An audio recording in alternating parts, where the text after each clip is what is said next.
Hey guys, it's Jay. Welcome to the channel. I keep doing that. I don't know how. I always forget to turn on my mic. I just have no idea how that works. Guys, welcome to a very special edition. Wait a second. What's going on here? Can't even see my display. Guys, welcome to a very special edition of the Mega J Retro live stream.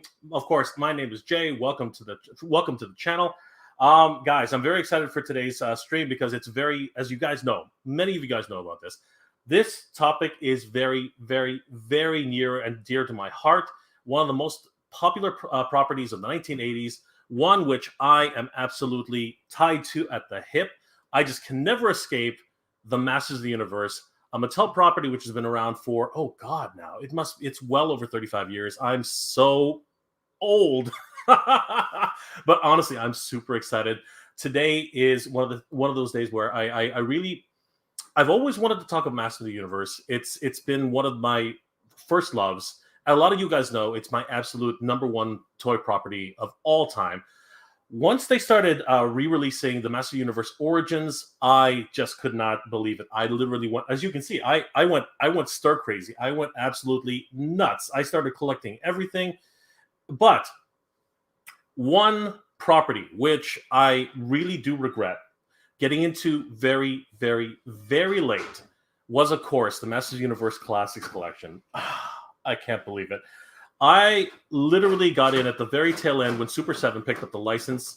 It was pretty much at the Ultimates line, and all of the previous versions of Masters of the Universe Classics had already been, pretty much circulated among all the subscribers, and I totally missed the boat on it. I was so upset.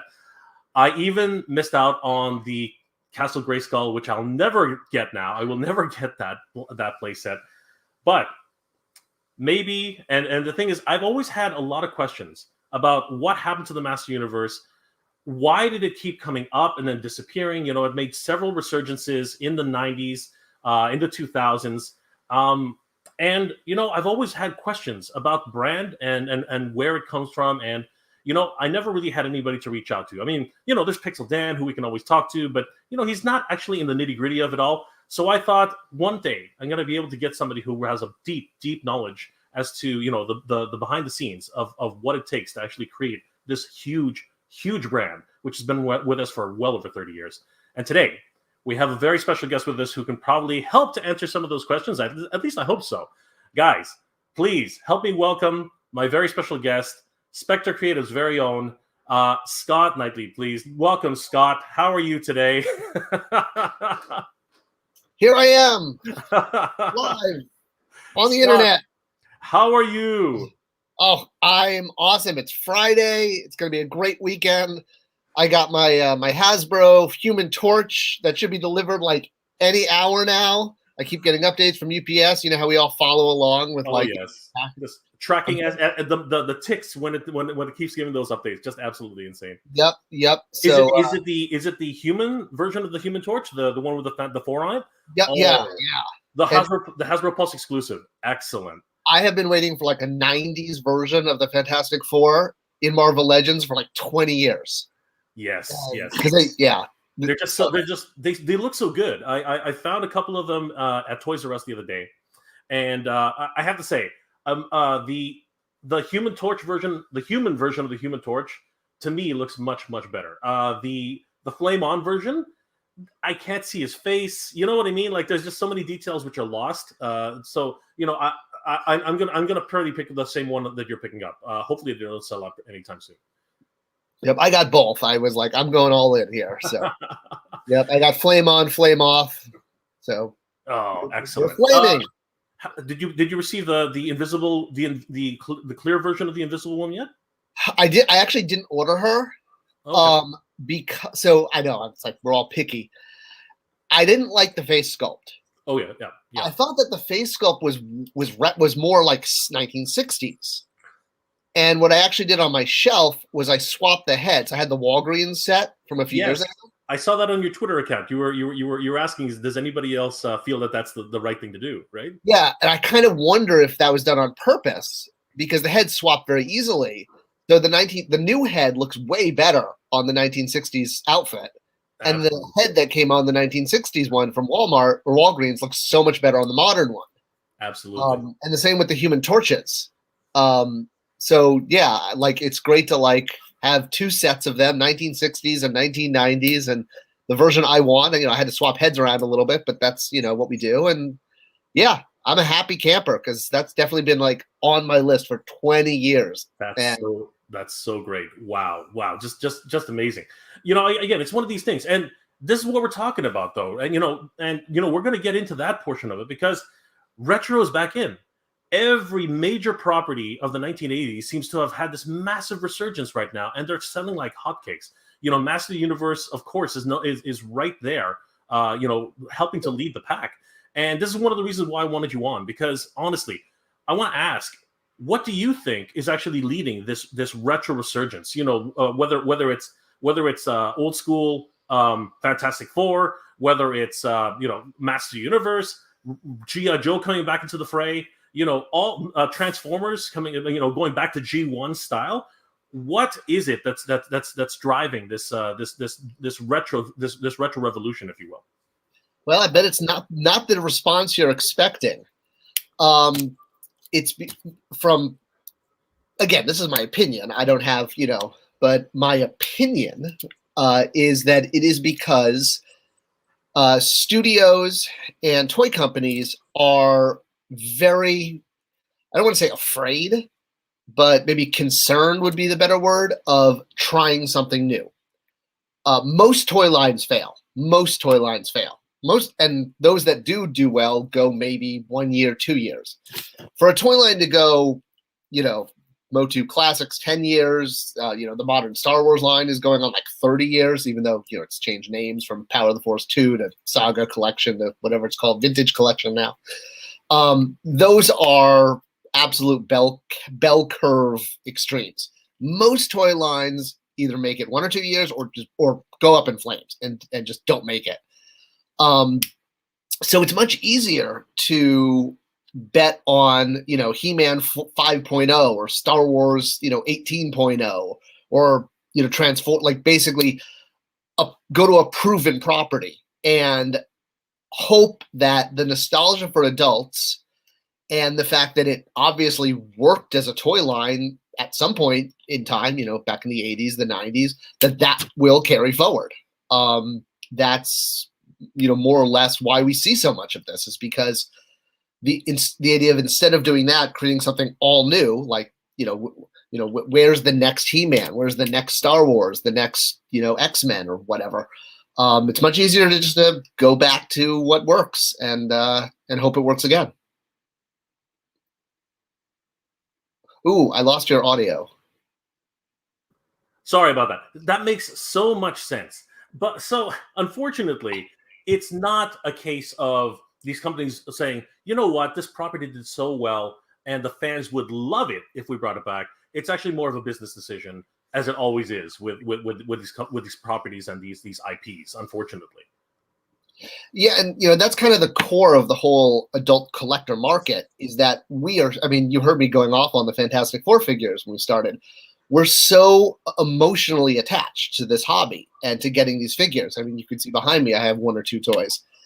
And that tends to create a very false perception of our place within the overall toy industry. The toy industry is a $30-40 billion industry. And by far, the bulk of that is toddler and preschool and outdoor toys. Action figures are a very small category within the toy industry, and adult collector figures are a very small part within that. So yeah, we're talking like, it's like Russian dolls, right? And our emotional attachment and even our behavior, the fact that, like I said, I was like watching the UPS app saying like, okay, how long before my Human Torch shows up on the doorstep?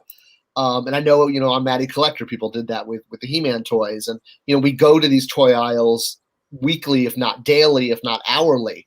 So our behavior, our emotional connection completely skews our feeling of importance and how important we are and how big we are in the toy industry. When in fact, I hate saying this, but it's like we should be so lucky for what we're getting, because we don't move the stock price. Toddler toys and outdoor toys and dolls occasionally do that. Sometimes you have like, one-hit wonder like Frozen or whatever that the toys do great, like Cabbage Patch Kids. But, that usually honestly only happens once every 10, 20 years. So that's an interesting point that you make, and I want to circle back to that. But just before we start fielding some questions, because there do seem to be a few questions heading your way, Scott. Oh yeah, let me. One thing I did want to ask, just for some people who actually don't know who you are, because there might actually be a few people. Why don't you give us an overview as to your history with Mattel a little bit, and some of the other things that you've done recently, and some of your plans for the future. Take it away. Yeah, sure. And I'll go pretty quick because I want to get to the questions in this discussion on MOTU because it's really interesting. So I've been in the toy industry for 20, 25 years. Right out of college, I worked in medical, like pharmaceutical marketing. Basically, I know more about glaucoma than I ever wanted to know. And Mattel recognized that skill set, my ability in marketing pharmaceuticals to navigate all the safety warnings and all the protocols. It's very similar to toys where you have small parts and you have licensor lines and you have age approach, all these warnings that have to be on toy packaging. So that was what got me sort of into the toy industry, was that skill set, which I never saw as something that would do that. But my passion really led it. And after a few years in Mattel working in Hot Wheels packaging, I proposed to upper management the idea of doing an adult collector direct-to-consumer program to sell kind of a figure-of-the-month program, and that became MOTU Collector. So I oversaw that for most of the life of it, about 8 years. I worked on most of Mattel's DC superhero lines, both DC Universe Classics and some of the movie lines like Green Lantern and Dark Knight. Then after about 10 years, I left Mattel. I was recruited away by a former director of mine who'd left Mattel a few years earlier. He was at Jax, and he asked me to come on board to Jax as a director of marketing, overseeing their Big Fig Star Wars line. And I'm also a huge Star Wars fan, especially of the toys. So it was a cool opportunity. So I went to Jax for a few years. I was at Jada for a while, where I worked on the Nano line. This was actually a creation of mine. I was really proud of it. I walked into the president and said, "Hey, we should make little metal soldiers instead of toy soldiers like from war. Let's make pop culture characters." I was at San Diego Comic-Con when the Nano line first were showing off. They had this huge. I don't know if you were there because it was just a salesperson. It wasn't you, but they had this huge wall with just every single character they were planning on making. Because I don't think they actually had all the license yet. They were just like lined up on the wall. They had some He-Man characters. They had some DC characters. It was so amazing to see those.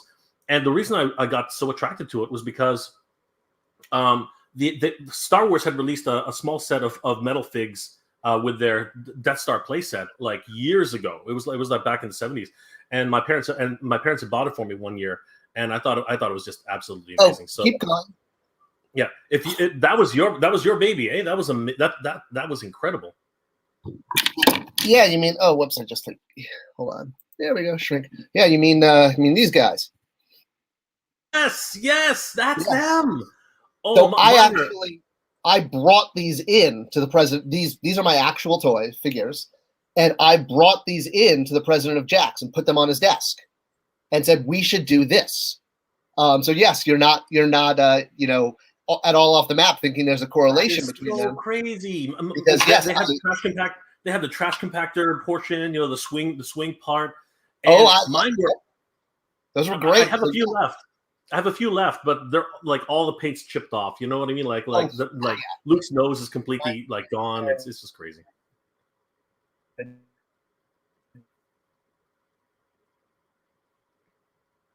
I brought a handful of companies they can move much quicker.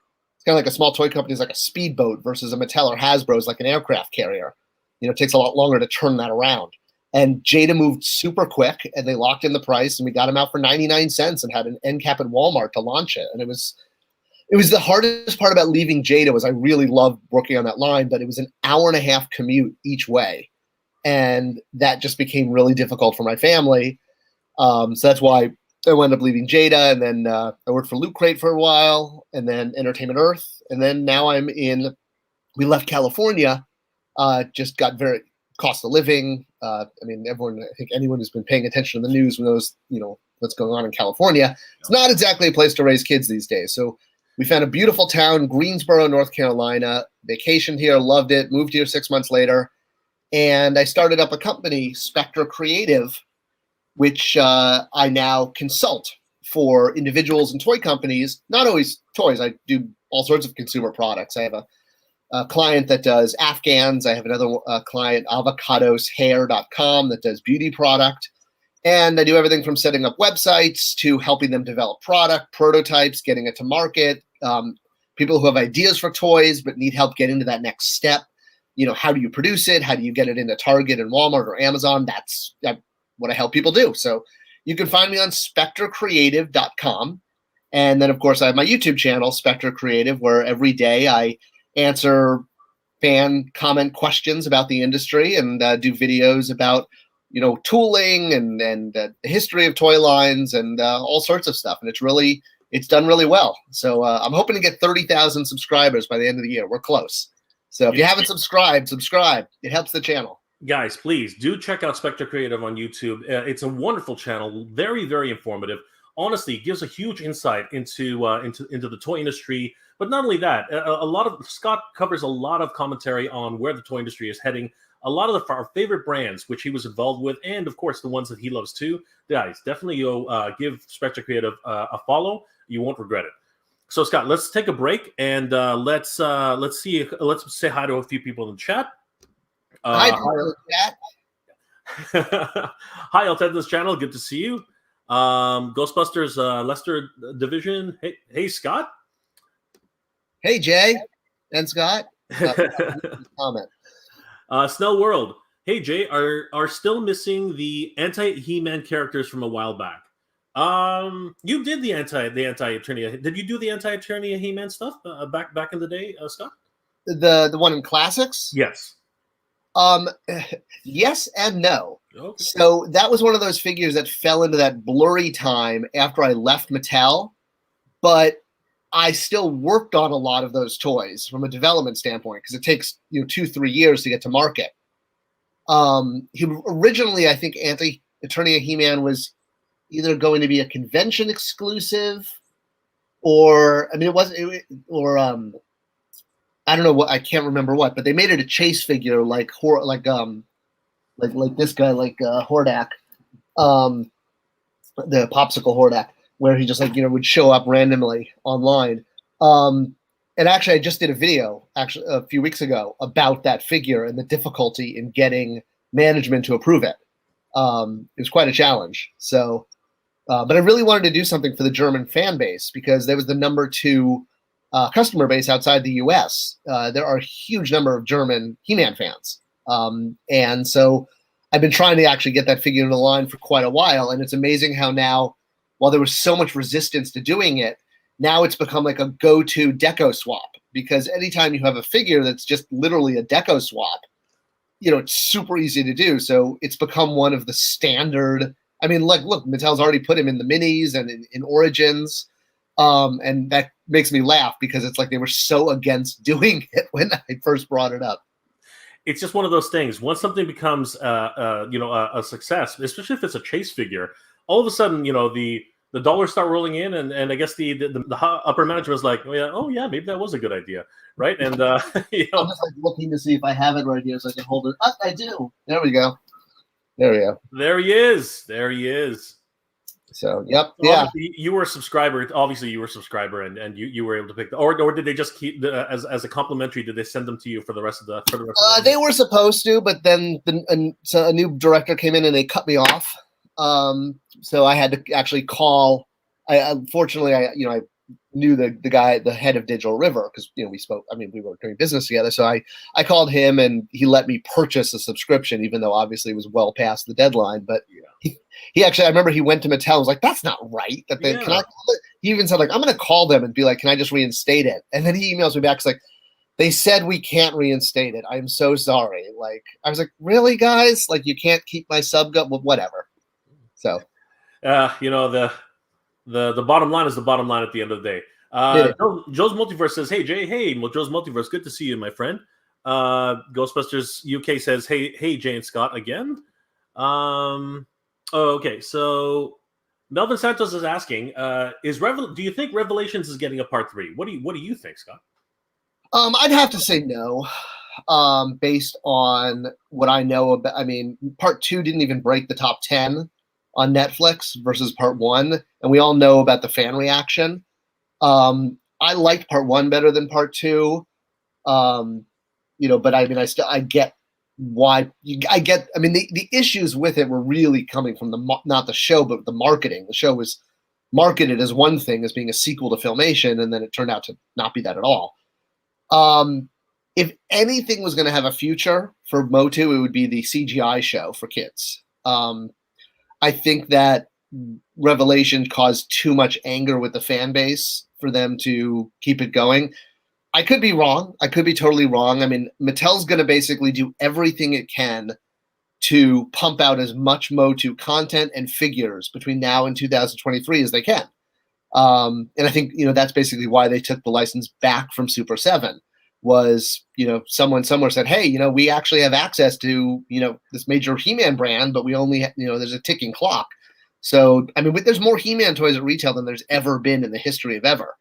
Masterverse, Origins, CGI show, the Uno deck, the Hot Wheels, the Little People, the Imaginext. I mean, there's like mega blocks. It's like we've never had, and that's because they only have 2 more years. So if you had 3 years to have a Batman license or a Mickey Mouse license or whatever, you wouldn't just be like, forget it, we're not doing anything because we only have 3 years. You do as much as you can. So that's why I believe we're seeing so. Well, we're seeing that now with Jazzwares. Much. Right. Yeah, we're seeing that with Jazzwares right now. Jazzwares had the license, or is their license for the Fortnite characters is coming up to an end at the end of December, and they're literally pushing as much product like last minute as they can. Robo the Foosh just keeps talking about it because I don't follow Fortnite. Do your kids follow Fortnite at all? I guess no, not at all. I mean, I'm aware of it, as a pop culture thing, but yeah, no. I think a certain age bracket, they're absolutely obsessed with it, and Jazzwares seems to be like just pushing it out like crazy before Hasbro takes it over, and Hasbro's already jumped the gun, and they're already releasing product. I don't know, how does that work? Like, how can they have two lines at the same time? Usually with the way a license works is, that's a good idea for a video. I'm going to write that one down. No. That's both Jazzwares and Hasbro at the same time. All right. Double check on Jazzware because I think it's Jazz something. Just off the top of my head, I thought it was Jazzwares, but it could be somebody else. I think pretty sure it's Jazzware. Well, I'm pretty sure it is, but either way, I'll do my research. So with most toy licenses, there's built into the contract a sell-off period. So even after the contract ends, whatever year or season that is, you're permitted usually even up to a year, sometimes even 2 years, to sell off existing product.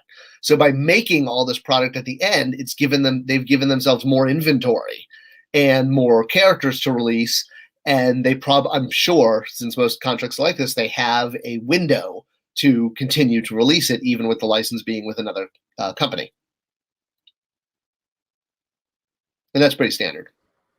Got you. So Lone Star Galaxy says, greetings, Mega J and Spector Scott. Spector Scott. Big fan of both channels. Spector's vids gave me a great appreciation for the 2000X series that I originally didn't like upon release. There was some people did not like the 2000X version. What was your take on it? Did you have any part of it at all? That was completely before I was at Mattel. But yeah, no, I was a big fan, especially of the show. And I remember being very disappointed how hard the show was to watch because they kept moving it around. They didn't really give it a permanent home. And the figure line was also hard to collect because there were like ridiculous amounts of He-Man and Skeletor. But outside of that, like getting the individual figures, I loved the storyline. I thought it was just fantastic. I mean, it was a great retelling of Filmation, but with more consequences and more drama and more lore, if you will. I mean, we had Hordak and Snake Men, and like that Keldor and She-Ra figure they did for conventions for adults was fantastic. That Trapjaw figure was mind-blowing, I thought. The Horseman just did an amazing job. There were things I didn't like about it too, but as a collector, I loved it. Kids hated it. I mean, it just bombed with kids, and that's why that was actually a big reason why the brand went into hibernation for so long. If you look at Origins, if you will, being back at retail, Origins is the first time, outside of Mega Bloks, but that's construction. Origin is the first time we've had He-Man action figures at retail since like 2001. That line included VHS tapes packed in with the figures. So there's food for thought. The line did very poorly, especially with kids. That's why they were pumping out so many repaints at the end.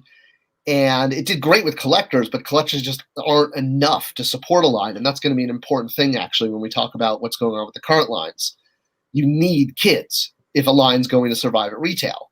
And in 2000X, kids were like, what the hell is this? Like, I don't know who these characters are. They couldn't find the show. Those who could find the show actually found it weird. They thought that He-Man, the lead character, running around in furry underwear was like bizarre. And you think, why did it work in the 80s? And you have to realize it was a very different cultural time. We were in the middle of the Cold War, and very muscular giant heroes were the thing. Schwarzenegger and Stallone and Dolph Lundgren, played He-Man, all that kind of stuff. Versus even like if you fast forward to today, most heroes are skinny science types, like Iron Man, Doctor Strange, Spider-Man, that kind of thing. They're not giant people made of muscles the way they were in the 80s. So He-Man was like the right line at the right place at the right time from a cultural standpoint, which is why it worked so well. And trying to relaunch it in 2000 with the same premise basically didn't work because culture changed. But, it's like you don't know that until, it's like hindsight's 2020. And it basically put the brand into hibernation because retail wanted nothing to do with it. We tried to sell classics into retail. There was even a video on YouTube, another channel put out, accusing me of keeping MOTU out of retail. And that couldn't be farther from the truth. 2000X is what kept it out of retail. They wouldn't take classics because 2000X performed so poorly. And, it's taken 20 years before retail's been willing to open the door again to the brand.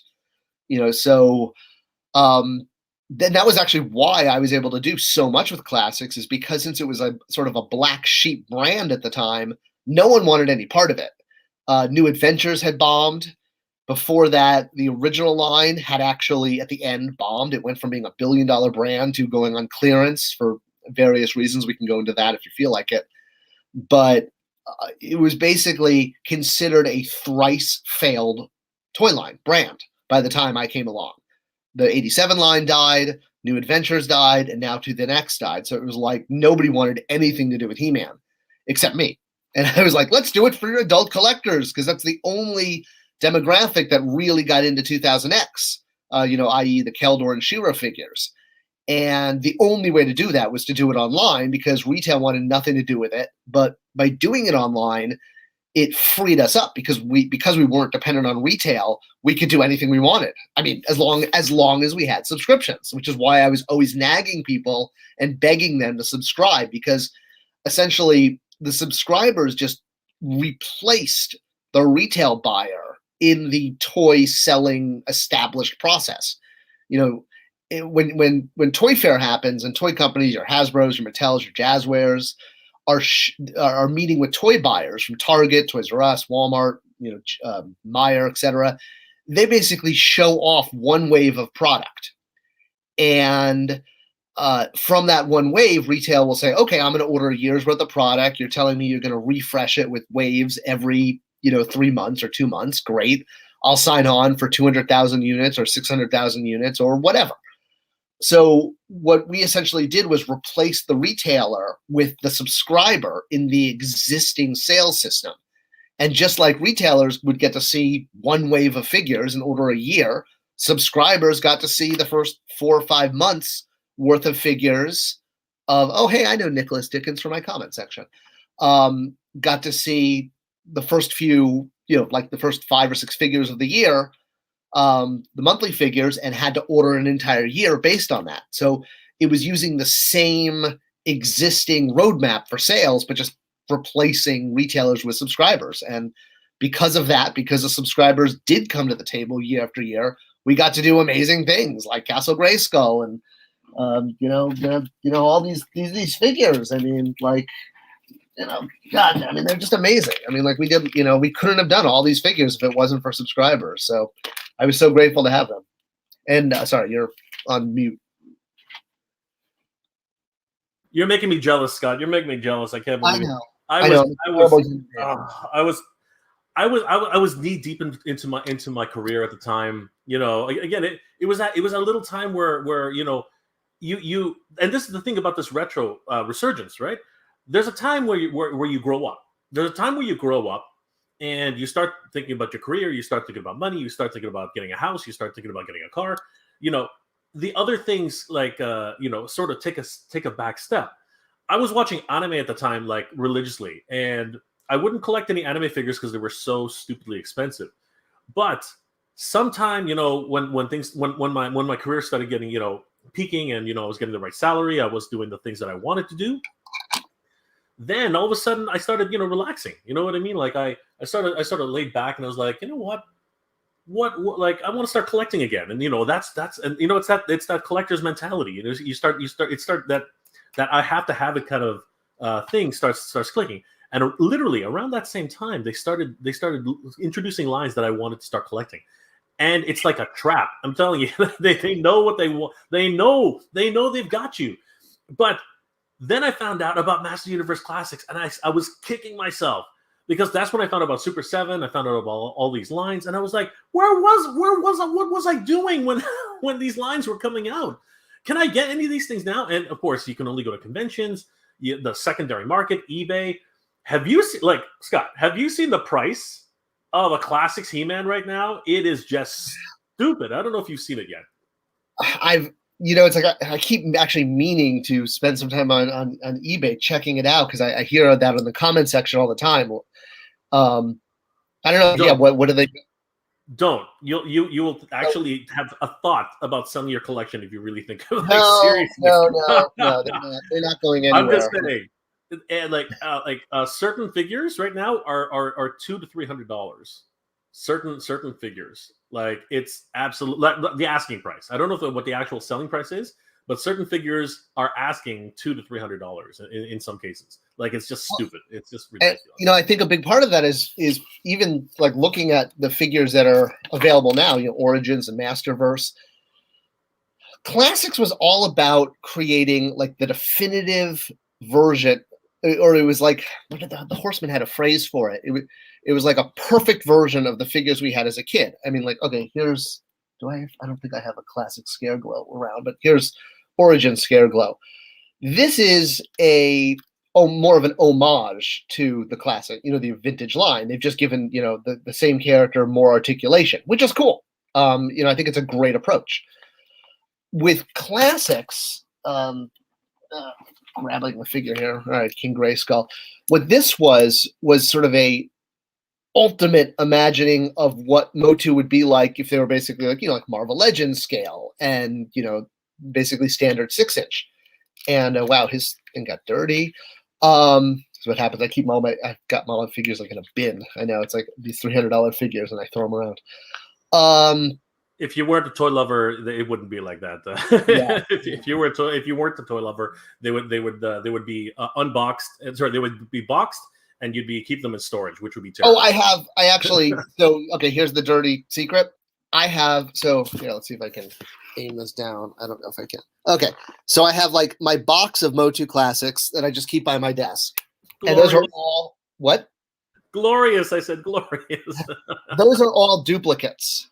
Or even triplicates. Then I have a complete sealed, preserved set in my back room. I don't have a place to display them right now because my office isn't big enough, but one day when I will.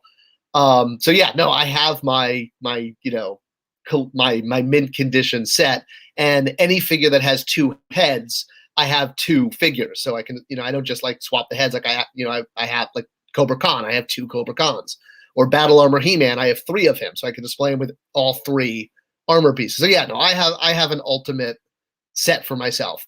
That's just like my everyday play with set of some of my favorites. Oh,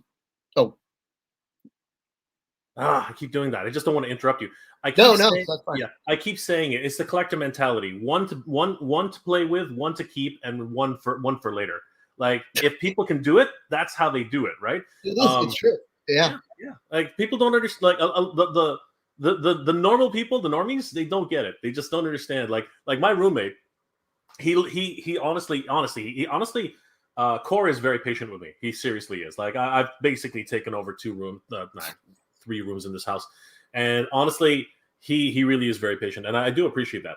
But he gets to play with these toys, so it's a bit of a trade off. But honestly, I've had to make a lot of concessions to actually stay in this house because he's ready. Basically, every day he's ready to kick me out. But yeah, my wife is basically like, you have your room, you can do whatever you want with it. I'm never going in there. Yeah, we've been friends forever. Like we've been friends since high school. Actually, we've been friends since grade school. We started a business together, and yeah, he's always been a big supporter of what I do, especially this YouTube channel. I'm surprised how, but again, he has his limits, so I got to tread lightly. I have to tread lightly. Let's take a few questions, Scott, since we taken a break here, because there are a whole bunch of people who've been. Before you bring up the questions, to answer the previous one fully, the reason that I think they're going for so much money partially is because fans realize that we're never like Origins is great, but we're never going to get like a Marvel Legends super articulated 6-inch line of He-Man ever again. So it's like that was it. That was the one. And Mattel will try other things like Origins or Mega Blocks or whatever, which are cool in their own way, but they're not classics, and they never will be. Yeah. No, absolutely not.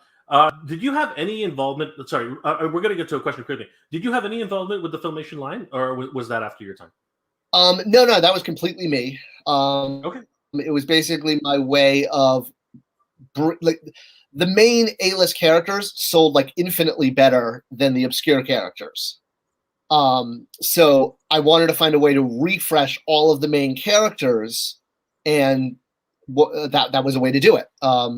Now, like the Filmation look is honestly not for me. I actually don't own those toys you're playing with right now. I only own the classics figures. But I knew that there were fans who really wanted them, and I worked hard to get those to them. I mean, it wasn't just about making toys I wanted. I got Mighty Spector. We're done with that. So yeah, no, the whole Filmation. What was supposed to happen with the line after I left, because we had that whole 2015 like all toy lines must end. So it was supposed to be the animated series line was going to really take over as the main line at that point, and it was going to be a new way to buy all the characters. But Classics was going to continue as a new line called MOTU Chronicles, which is ironic because it has the same abbreviation. Nice bone thrown. So so it's basically so instead of using Masters of the Universe in the name, it was going to actually use MOTU, MOTU. So it's going to be called MOTU Chronicles, and it wouldn't have continued as robustly, but we still would have done figures in the classic style. Just it would have been a new line, and we would have done that purposely so that way people who wanted to sort of get off the train and feel like they had a full set of classics could do that, but those who were addicted and didn't want it to end could still get something. So you had options, and that was basically the full tank of gas that I left for Mattel. And when I left, the Matty Collectors, a brand manager job, I've said this on a few interviews, it was never actually on the books a job because Matty Collector didn't do enough revenue to justify a brand manager.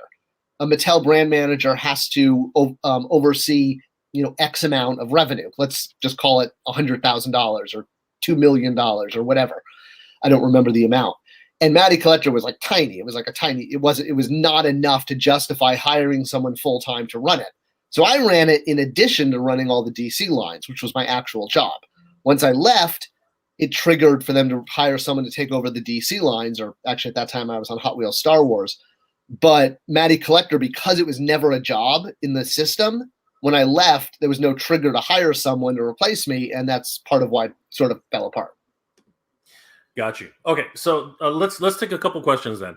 Only because, like, I love your stories, obviously, but let's give a no, please, and I can go a little over the hour. So okay, so Jason Wood says, do you see the newer Masterverse line wanting to create the Classics line? Oh, that's an interesting question. Right, like, will there be Classics figures in Masterverse? Is that what he's at? Absolutely not. No, there will not be. What's the reason though? Like, why do you think? One is cost. The Masterverse figures are way less. There's way less paint ops. Compare it to a Classics figure. There's a lot of ego involved where people in the toy industry don't want to do something that someone else has done. They want to, like, put their own thumbprint on it and call it their own. That happens all the time. A lot of office politics, a lot of ego. And also, I don't know if Masterverse is, not that I'm not rooting for it to be over. I'm not rooting for any of this. But I don't think Origins or Masterverse will continue after February of next year when retailers reset. It's interesting because at PowerCon, they had a slideshow from Mattel, and they actually stated that, I don't know if I'm sure you're aware of this, but yes. Yeah. They had a slideshow which actually said that that Origins will continue into 2022 and possibly into 2023. Actually, what it said, you have to look at, like, there's an interesting thing. I did a video on weasel words and the way, not just toy companies but all public companies, like the way they phrase things to kind of, like it remains our focus. Okay, well, yeah, it remained our focus, but unfortunately, we couldn't continue the line because we didn't have retail orders. But it still remained our focus. So you have to, like, really look at the way they phrase it to cover their butt. I can tell you factually. So that PowerCon was September of 21, right? Yes. So there is absolutely no way that Mattel or any toy company knows what's happening at retail in 2023 at that point, because retail has not committed. So that is, I don't know if I can swear on your channel. That's bullshit. Go ahead. It's okay. Because to I don't want to say manipulate fans, but basically put out the messaging that, like, could be interpreted as Origins and Masterverse are guaranteed for the next 3 years. So get on board, because you're going to wind up with a full shelf. And to me, that's the big thing with any toy line, is it's the contract between customer and toy maker that I'll buy your toy line. In return, you have to give me a full shelf of product. If I'm going to dedicate a shelf to it, you have to fill it. So by saying that, there was definitely some weasel words involved in how they presented it, but there's no way factually that they could know that a retailer has committed to carrying Origins in 2023. It's just factually based on when retailers set and when they commit. That hasn't happened yet. That won't, that'll probably happen like next summer. Retailers will look at 2023. So for them to say that is like a little, I don't know. I'm not, that those are the kind of things that you gotta, I'm surprised. I think because they didn't want to say that, the line's not doing well. It's obviously not doing well. It's on clearance. Walmart has already kicked it out. It's already been delisted and removed from Walmart. So Target is the only major retailer in the US currently carrying Origins. Amazon has it, but a toy line needs, really they need, Walmart, especially with that Toys R Us, it's hard. You need the numbers, and Walmart can do the numbers. So do I want them to end? Heck no. I think they're both great lines. The more He-Man toys, the better, because the more kids playing with it. But as a betting man, I have the feeling that in the February reset of 2022 will probably be the end of He-Man at retail. We're gonna circle back to the idea of major brands, major retailers and kids, because I've been getting a lot of comments on how no kids buy toys, and I have I have an opinion on that. Fascinating to find out your opinion on it. Dave Castillo says DC Universe Classics was a great line. What do you think happened with the Mattel Multiverse line that it just made such weird decisions for the designs from 2015 until its end? Well, basically, Bill Beneke was still on the line, but when I was brand managing it, I'm a comic book fan.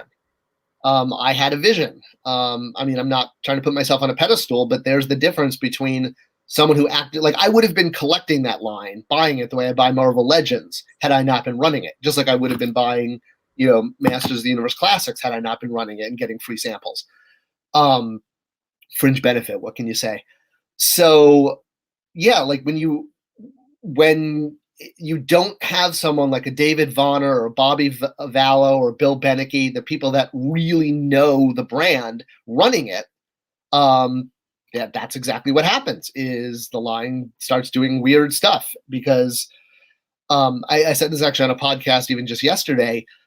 The biggest eye-opener to me in the toy industry when I started was how few people, A, were collectors, or B, really even cared about toys. I mean, they cared about toys. They knew they felt very lucky to be making, because toys are exciting and sexy. I mean, you're making, stuff for movies, and you're making, Spider-Man or, Barbie or whatever, you're working on mega brands that millions and billions of people know. But at the end of the day, 95% plus of people at all toy companies and all publicly traded companies, all manufacturers, this isn't just the toy industry, there's no difference to them, between this and this. You're making something and selling it, and it costs X, and you're selling it for Y, and the profit margin is this. To us, we see like, oh my God, Amanda Waller, that's like so cool. I can't believe that figure exists. Pen, purple. There you go. So that was very eye-opening. It was really like I expected more people to be like, oh yeah, I'm a huge He-Man fan or a huge Batman fan or a huge X-Men fan or whatever. There are the Bobby Vallas and the David Vonners out there that are collectors themselves and the me's. I try not to make it about me, but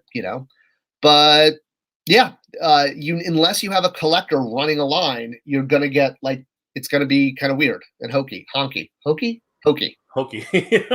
That makes so much sense. That it's literally the too many chefs and not enough too many cooks and not enough chefs, right? Because somebody with a vision has to be able to run the line properly, and that like for instance McFarlane, right? He's basically running the whole line because he is a comic book artist. He knows what's best, at least from his perspective, right? At the end of the day, here's the way I always put it.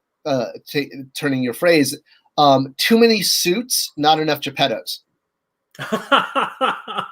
Got you. Wow, that's a good one. I'm gonna have to keep that one. I'm definitely gonna snipe that one from you. Snellworld says, "Do you think we'll ever get a movie version of Castle Grayskull?" No, we will never get movie toys. Well, actually, we did. Super7 was able to pull it off, but sorry, go ahead. No, we didn't. Sorry to be the chaos. So those figures from Super7 were based on William Stout's prelim artwork. Yes. That was the loophole. Yes. No, I understand. I understand that. But is it conceivable that they could use the artwork that Ron Cobb or any of those guys had actually? Do a castle based on more concept art? Yes. Versus the actual movie. I suppose it is, but it's a really expensive toy. No, 100%. And actually, my question on that is there any possibility because for a Masterverse Castle Grayskull? Because I missed out. I am so hoping and praying on my knees that they'll release something before the line ends. Like you're talking like based on Revelation, the show? Yeah. I mean, they honestly could they pretty much could probably take the Classics tool and release it again. I would hope so. That's what I'm begging for, something like that. Like we got to do a petition or something like that. We got to get I don't know if they still have the tool. I mean, I hope they kept it. Is there any, in your opinion, though, Scott? Is there any way they would go back, like MOTU Collector? Okay, sorry. One, but we're going to get to another question. But did MOTU Collector become Mattel Creations? Is that a progression? Like, what is that? Like, in your opinion? Good question. I'll try not to be too salty. So Mattel Creations is basically, I mean, it is the same thing as Matty Collector. It was basically Mattel realizing, oh, like we should, Hasbro's doing great business with HasLab. They get to do these big items and bring in a lot of PR, bring it, make the fans happy, bring in a lot of PR. That's really what they're about. We should do something like that. And probably someone in the back of the room said, we used to have this thing, Matty Collector, that did exactly that. And current management was probably like, what? Who? I don't know what you're talking about, because management turns over every 2 years. Yeah, I mean, it's literally filling the exact same function as Matty Collector. It's just Mattel, sort of after several years of Matty Collector not existing, realizing that they need a channel like that and creating something. And yeah, it's when I first saw it, I just was like, you got to be kidding me, really? Like you let an established brand that satisfied this need in the market fall apart because you wouldn't hire someone to run it, and now you've just now you're trying to recreate it. Like, I was just like, okay, that's just crazy. All right, I just got the comment that no one can barely hear, and I just realized that my microphone was all the way in the corner. Oh. So I brought it closer to me. I hope that's better. Okay, Snell World. We already took a question from you. I'm gonna find some more. Scott, how hard would it be for Mattel making a Castle Grayskull that has 4 walls and kind of opens like a Lego set? Wow, that's in like 6-inch scale, I assume. Yep, probably. Or even Origin scale. We're talking, at $500 plus item minimum. I mean, you could do something like really sort of cheap for retail for kids, where it's like just like flat walls, but to basically, do. Oh wait, well, hold on 1 second. Is that mine? That's mine, isn't it? Sorry, my wife is coming in with my phone. No, it's okay. It's okay. I'm still picking up Leia, right? Okay, sorry. These things happen. It's all right. No all right. So yeah, to do something like MOTU, like the Classics Castle Grayskull with 4 walls, which a lot of people were asking about. Basically, what was it, $250 or $350? I'm trying to remember the price of Castle Grayskull. It was close to $300, I think. $300? Yeah, it was close to $300. So yeah, double that. And that was 2012. That was $600 in 2012. We're probably talking at least $1,200, if not plus. So yeah, I mean, you're talking well over $1,000 SRP at this point. Yeah, and the thing about that is, and this is the other thing. In your estimation, and again, not to get too salty, as you said, is Matty Collector doing as good a job is Mattel Creations doing a good a job as Matty Collector? Because I actually think that if myself and a whole bunch of different YouTubers didn't bring attention to the WWF ring, I don't think it actually would have hit the finish line. Like, honestly, it took quite a while, and they had to actually throw in another Macho Man and everything like that. Whereas Matty Collector, pretty much it got people's attention, and through your efforts and so many other people behind the scenes, the Master Universe Classics line was able to push forward. Whereas right now the model of crowdsource, it's like hit and miss, as we've seen very, very recently. It's like I barely actually heard about Mattel Creations. It barely hit my radar. I can tell you some good news for the future of Mattel Creations is a alumni of my college, UC Santa Barbara, contacted me about 1.5 years ago, asking he wanted to get a job at Mattel, and I was actually able to connect him with a trade show group, and he wound up getting a job there. And since then, it's been almost 2 years. Him being very vocal as a collector and as an action figure guy has actually now moved over and is now on the Mattel Creations brand. So you now have a active collector. I don't know if he's running it, but he emailed me recently to give me an update and thanking me so much for helping him get the job. He said, and guess what? Like, I left the trade show group, much like I left the Hot Wheels packaging group, and I'm now helping to run Mattel Creations. So that's great because he's a collector and he knows his stuff. So hopefully, yeah, maybe that will, that's going to make a difference. So I'm excited. That's awesome to hear that somebody who actually is a collector, who actually is a fan, much like yourself, is actually back into almost the same situation as you were. Now I know you do have a time limit with us. Just let us know when you have to go. Probably go about another 10-15 minutes. Perfect. So let's just field a few more questions. Then I just want to kind of do a quick wrap up. I just have a few really quick questions for you before you go, Scott. We're good. All right. So Renegade Biker says, Scott, I'm curious why the Filmation series that had a great message at the end of each episode, and how I don't think that was was in the Netflix one. Well, no, you're just talking about like when He-Man would come out and been like, today we talked about mad dragons. Dragons breathe fire. Fire safety is important. They actually did do that. That was one of they did. Which just cracked me up. Like, wow, you went from dragons to fire safety. So that was a requirement of the FCC back in the 80s in order to do a 30-minute toy commercial, basically, in animation, was you had to have a moral and you had to have, be basically teaching kids something. So that's why they did that. G.I. Joe, same thing. Remember, G.I. Joe had it. So that was a requirement. Netflix obviously is a private company, and streaming doesn't have anything to do with the FCC or public airwaves. They can do whatever the heck they want, even have He-Man bleed all over the floor, which he did a lot.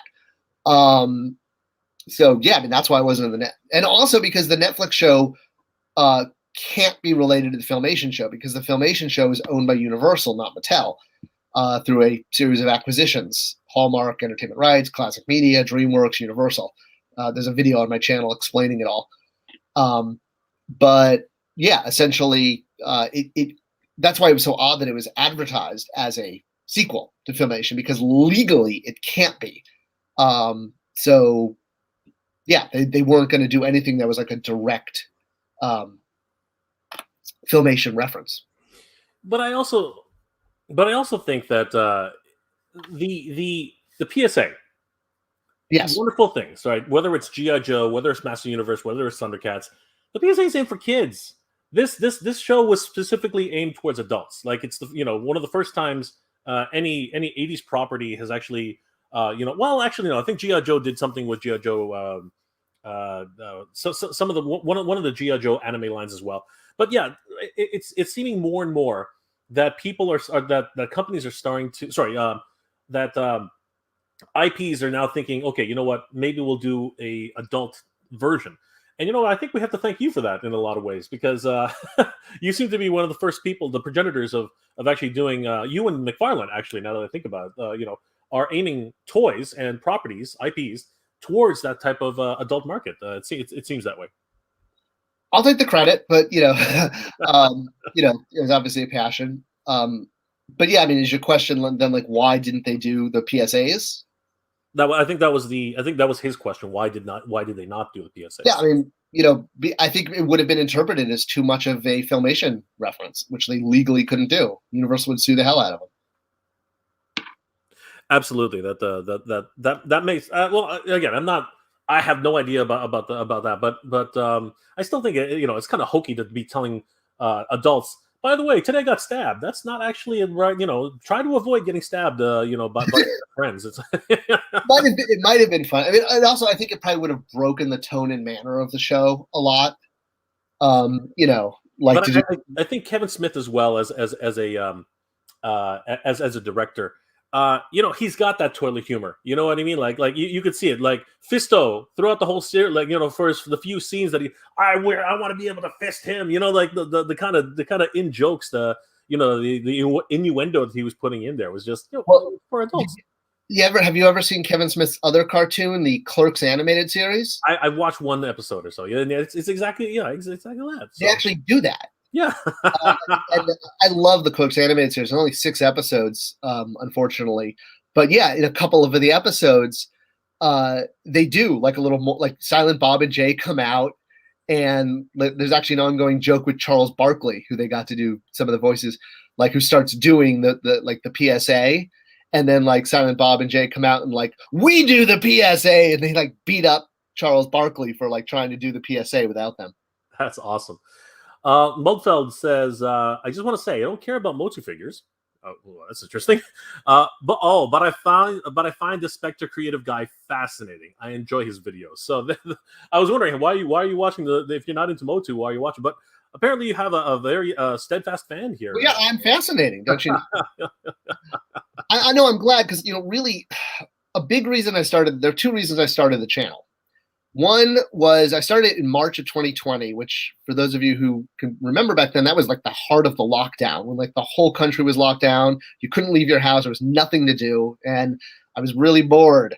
My daughter's on Zoom school. I have my clients, but it doesn't take up all day. So I was like, okay, well, I'm going to start a YouTube channel. And looking at what the YouTube toy community, yourself included, there was sort of like 3 or 4 categories of channels. There were the channels that review toys. There are the channels that, discuss the industry.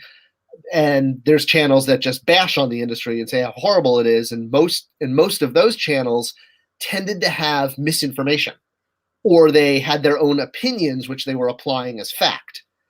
And that was concerning to me because when I was brand managing at Mattel and Jax and Jada, a lot of the anger from fans were because of things that just weren't true.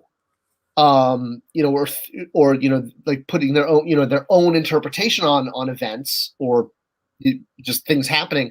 So I thought, what, I can do a channel and I can actually explain the why.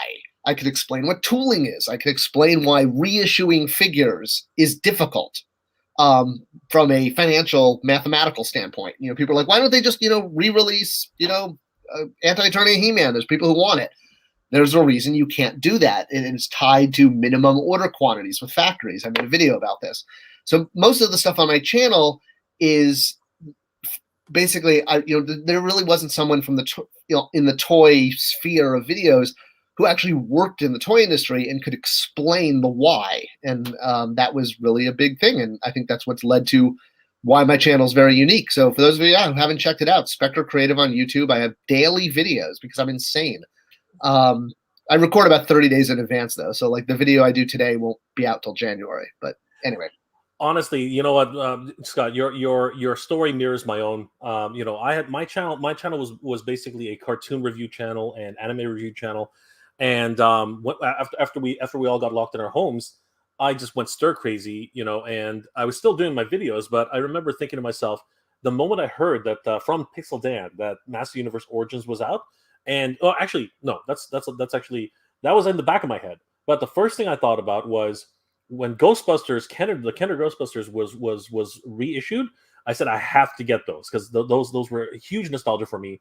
And mine are broken, the wands don't, the little squiggly on the wands, they're busted. And I made it a point to go hunting for those.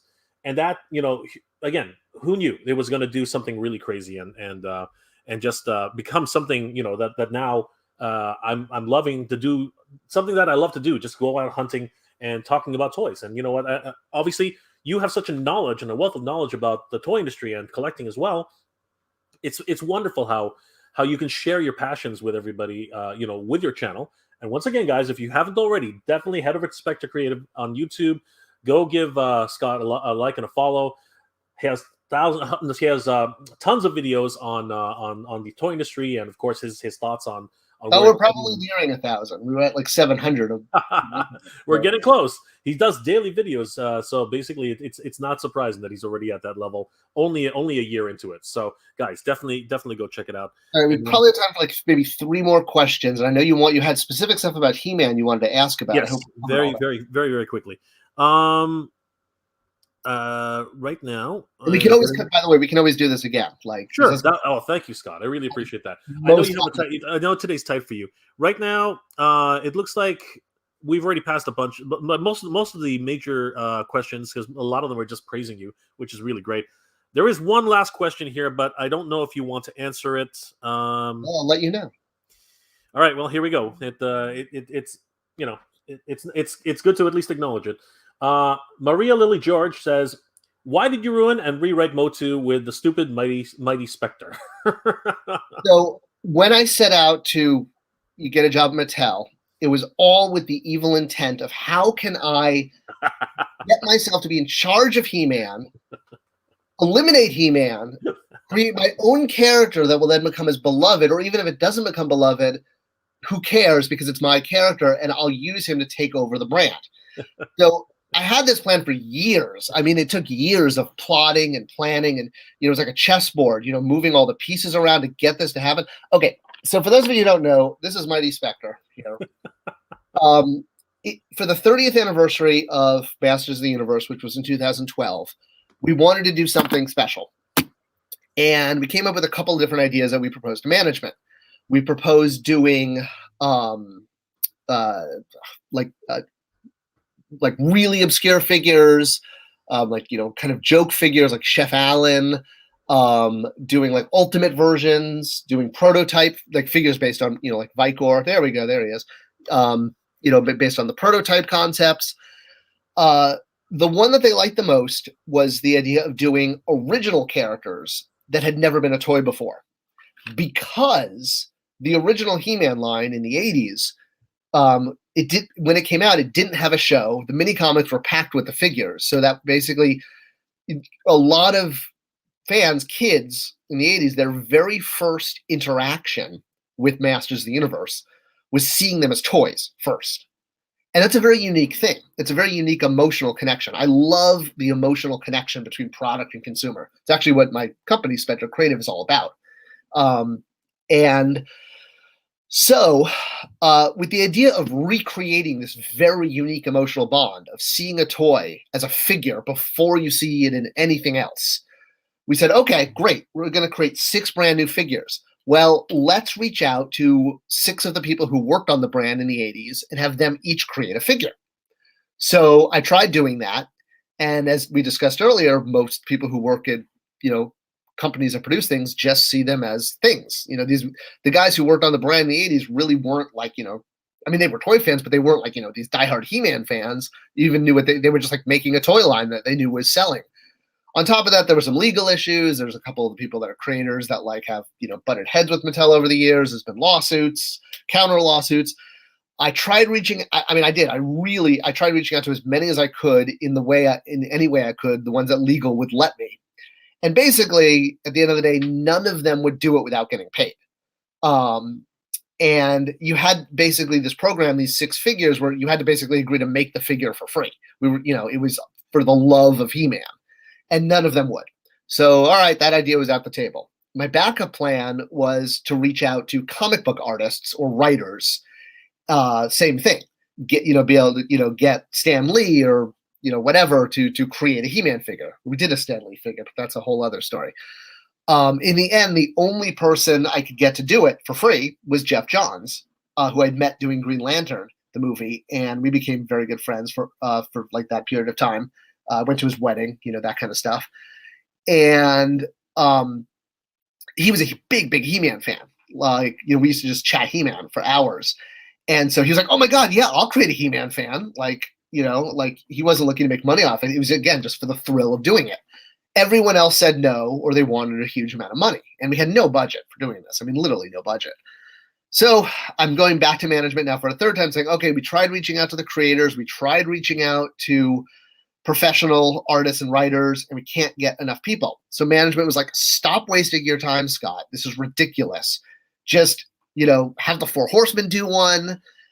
You do one. Have Terry, the designer, do one. And I'm like, wait. You want me to design one of the slots? And they're like, yeah. People know who you are. You're a He-Man fan. Just do it. It's like, okay. That was not my plan, but I would love that. That would be like the biggest honor. So what I did is, so then we bookended the year with doing Fearless Photog, which, I know I have a Fearless Photog in this pile, but I can't find him at the moment.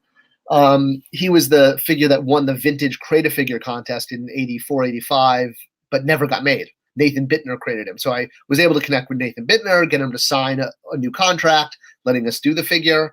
And then the end of the year, we did a new fan Create-A-Character contest, and the winner was Castle Grayskull Man by Daniel Benedict. So that took care of 2 slots. So now we had 4 slots. One was for Jeff Johns. Well, one was the Horseman, Terry, and me. Oh, yay, 6 slots. We did it. We filled it up. So each of those people created a brand new character. And the character that I did was Mighty Spector, who was, a character I created as a kid.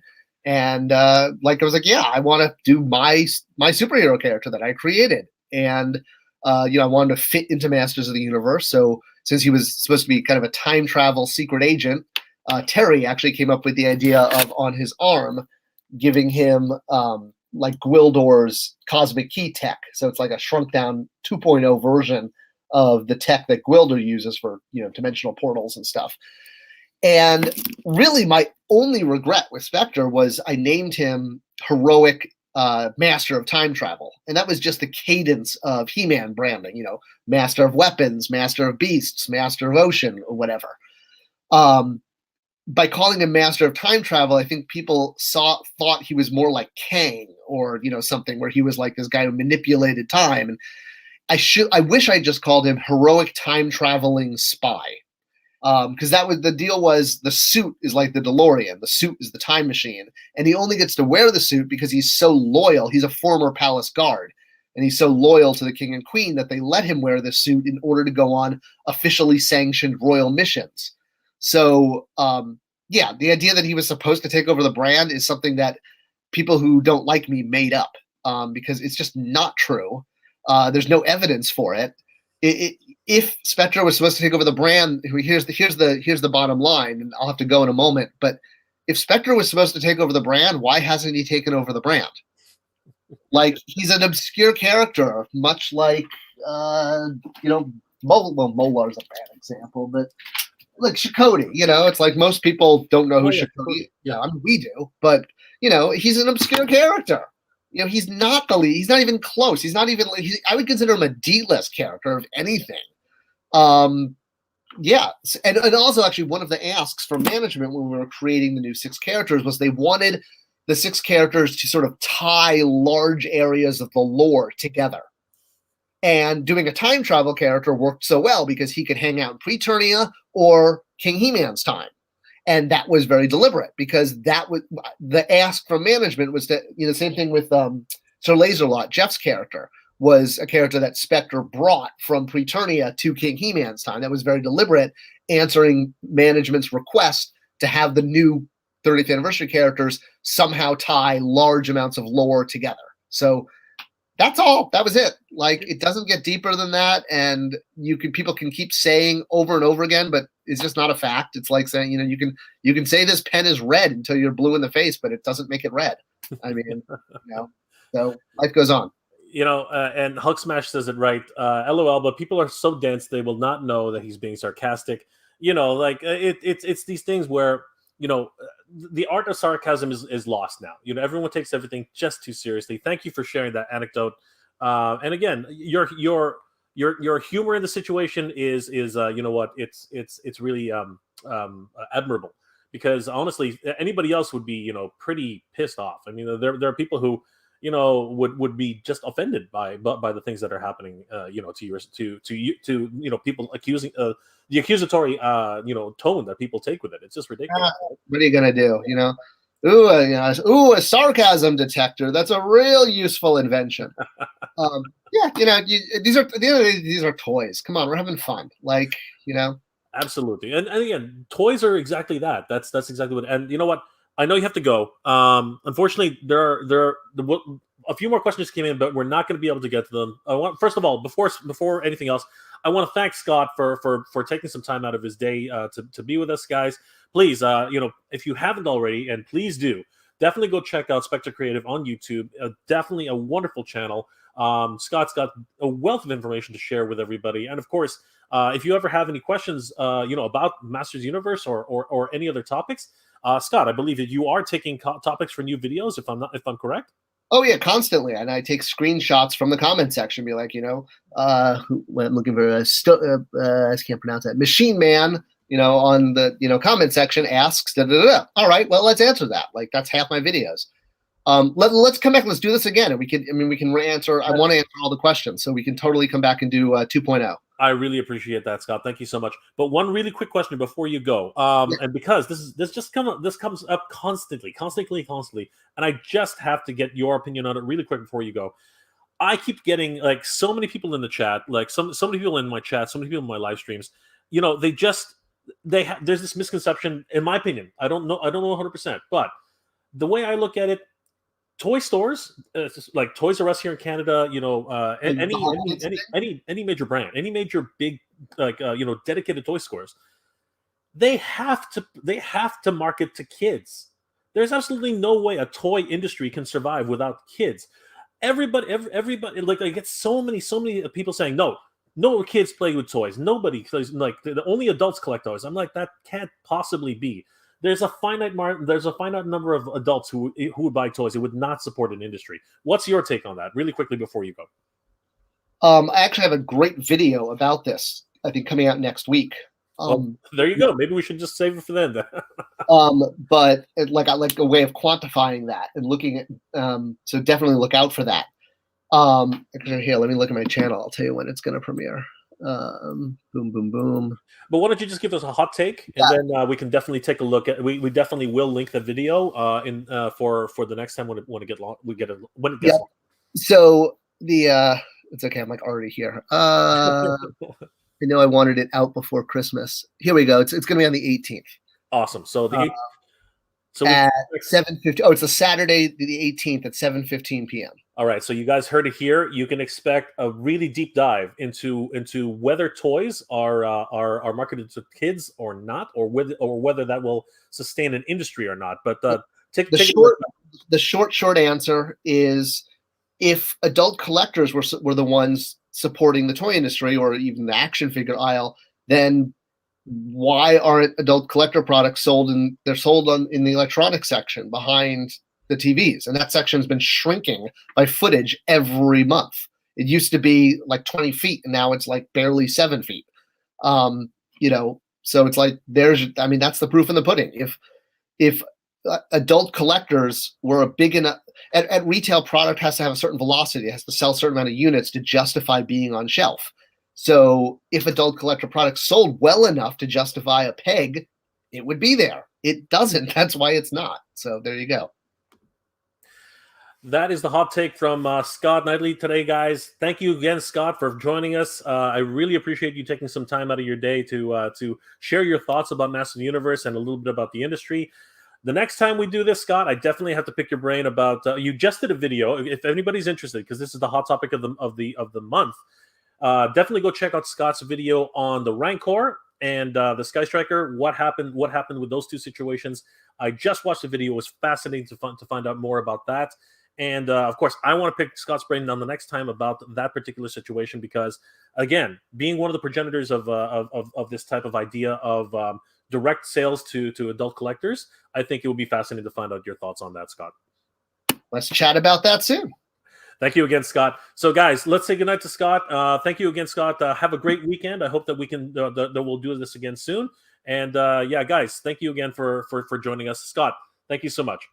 Thank you. Thanks for having me on. It was really a great conversation, and I look forward to reconnecting soon. It was an absolute pleasure. Thank you so much, Scott. Have a good day. We'll talk to you soon, okay? Guys, that was Scott Neitlich of Spector Creative. What an incredible interview. This was a huge pleasure to have him on the channel. He is so busy. I mean, he has so many different avenues. He does consulting. He does consulting with his own Spector Creative brand, which is not just a channel. It actually is his own company, his own studio. So, guys, if you ever need help, if you're ever thinking about starting up a toy company, or maybe you have a toy company and you need some consulting, definitely check out Spector Creative. He's worked with so many different brands and helped to launch multiple products. It was an absolute pleasure having him on the show. Thank you guys for all your questions. Unfortunately, we couldn't get to everything in the time allotted with Scott. He is a very busy man, as we all know, and he's very responsible. Some of the insights that he's given us today are absolutely fascinating. For anybody who didn't catch it, that was sarcasm. Spector Creative was never meant to be a character to take over the Master Universe. He was just another slot, as Scott has mentioned multiple times. I think Scott gets a bad rap a lot of times because, again, he as with a lot of people who are responsible for things, much like Kevin Smith, much like a whole bunch of other people who are responsible for something, they get the blame at the end of the day for whether or not a brand lives or dies, or what happens to the brand after that person leaves.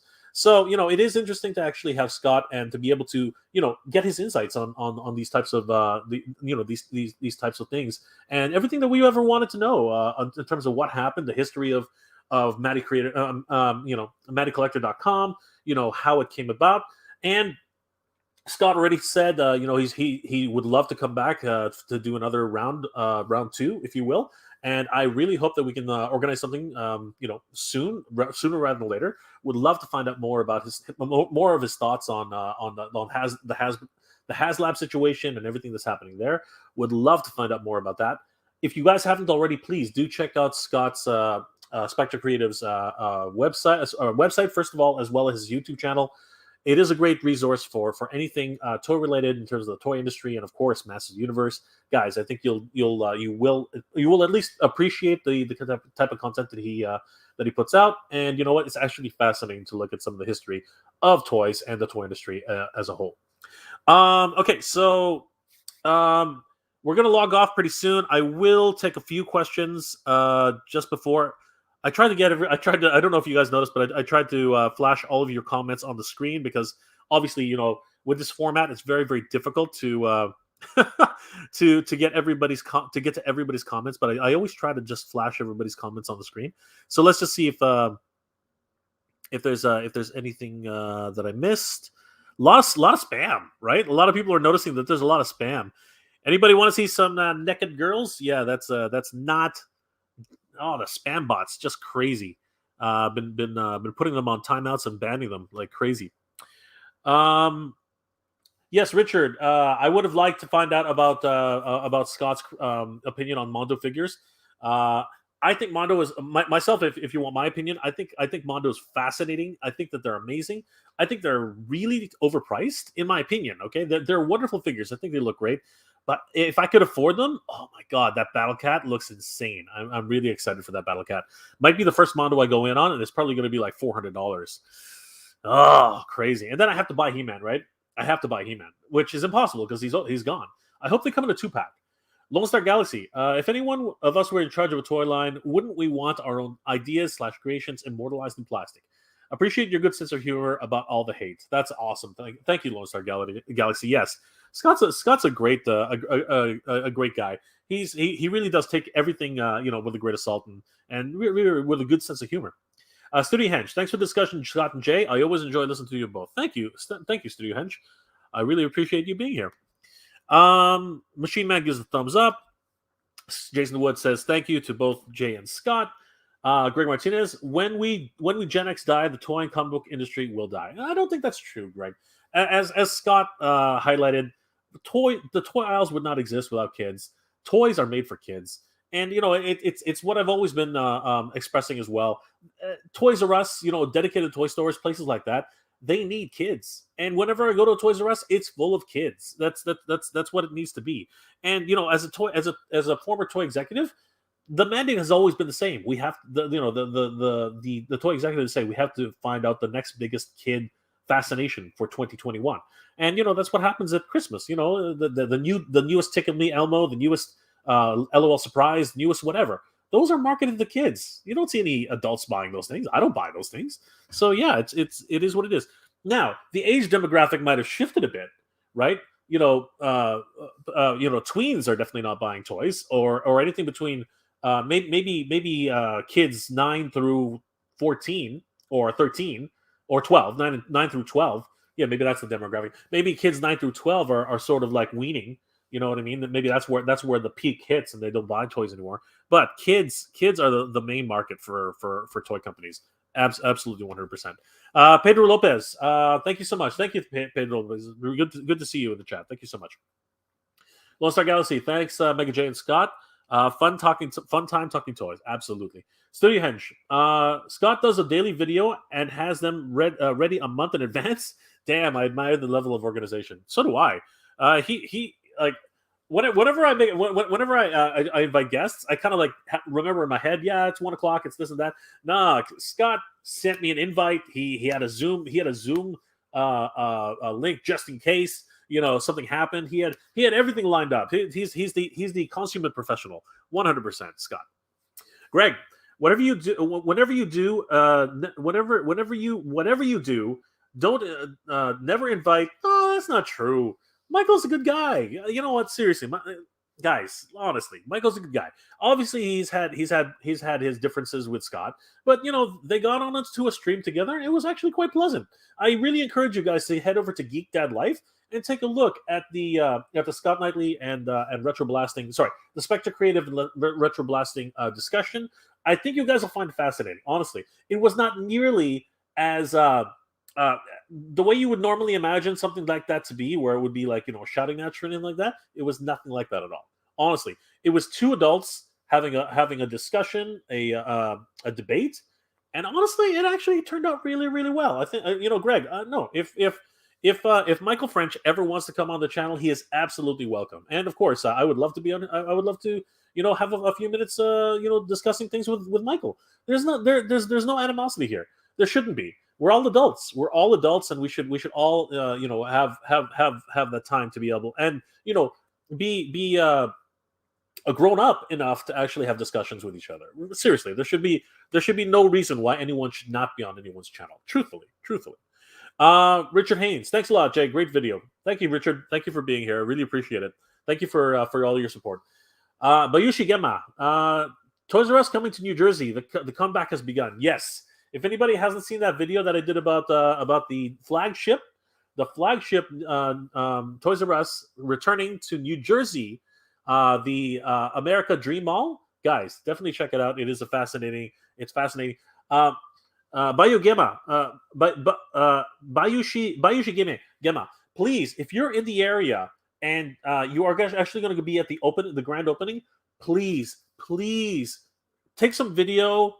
Contact me, send some photos my way. I would absolutely love to see what it's about. I would love to see how it goes down.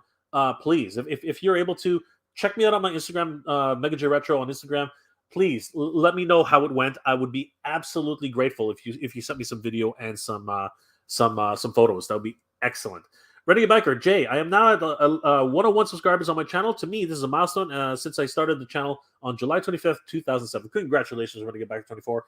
Guys, if you haven't already checked out Renegade Biker's channel, please head over there. He does a lot of great reviews on G.I. Joe and display cases. He's excellent. Victor Hugo, you may not agree with Scott, but you can't deny he's very knowledgeable. This is true. Thank you, Victor. Renegade Biker, gotta get to work. Gotta get ready for work. Later, JNL. Later, Renegade Biker. We're about to log off anyway. Richard Hayes, I totally agree with the price of Mondos. I only have 3. Man-at-Arms is my favorite. That figure is amazing. 100%. He looks incredible. Love the sculpt. Love the pauldron. Love the fuzzy armor. Love it all. Beautiful. Victor Hugo, yeah, toys are made for kids. We are just the weird, cool deviants. Right here, baby. Right here. Big ass deviant. That's me. That is me. Oh, okay, that's fine. No worries, Bayushi. I was hoping. I was hoping that you were in New Jersey, Bayushi. But if you happen to be in New Jersey during the opening, I'm just saying. Thanks, thanks, Bayushi. I really appreciate it. Greg Martinez, yeah, Elmo back in the 90s, all kids wanted back in the 90s, all kids want are iPods, iPhones, and PlayStations. That's what I see with my relatives. You know what, Greg? I know what you're saying, but I think it's a certain demographic. Remember, toy companies exist because they're selling to kids, not because they're selling to adults. Again, we can argue this all day, Greg, but I'm telling you, if you actually go to a toy company, the majority of the toys that they produce are not action figures. The majority of the toys they produce are for kids. Isaiah, what was your most excited? What was most excited to see you today on Hasbro Fan First Fridays for Power Rangers? Sorry, brother, I was here doing the live stream. I missed it. I'm sorry. I'm gonna have to check it out. Thank you for reminding me of that. I'm definitely gonna have to check it out. What was your favorite, Isaiah? Let us know in the comment section, because we're gonna log off right now. All right, guys. Once again, thank you so much for joining us for this live stream with Scott Neitlich of Spector Creative. It was wonderful having Scott on the channel. We hope to be able to do it again with him. This is part 2, if you will. Want to pick his brain on so many different subjects. Obviously, today he had to, a lot of prior engagement, and a lot of prior engagements, and he's doing his thing. Hopefully, he'll be able to visit us again. And of course, it was wonderful to have him on. Love his insights on the toy industry. It's so amazing. Last comment before we log off. Retro Blessing Guy was just in the defense. Was in the defense. Frenchie was like, okay, Greg, I understand. But again, you know what? I welcome everybody. You know, I don't deny everybody. Once you start denying people, that's the slippery slope. And you know what? It just goes downhill from there. Seriously. So, guys, once again, thank you so much for being here on the chat. I really appreciate everybody's support. Thank you again for liking, commenting, and subscribing to the channel. You guys are amazing. I will be doing another live stream later tonight because something just happened. Something magical just happened with the latest Hasbro HasLab. So, guys, if you haven't checked it out already, head over to Hasbro HasLab. I think you'll be very, very surprised, and it's going to be absolutely insane. Well, guys, thank you once again for liking, commenting, subscribing to the channel. I really appreciate everything. I appreciate all the support. I hope each and every one of you is doing well, staying safe. Last comment. Red of Your Life says, Skeletor's throne. Yes. The Bone Throne. Thank you, Red of Your Life. I really appreciate it. Guys, once again, I hope all of you are doing well, staying safe. And as always, everybody, thank you very much for watching. Geek Proud.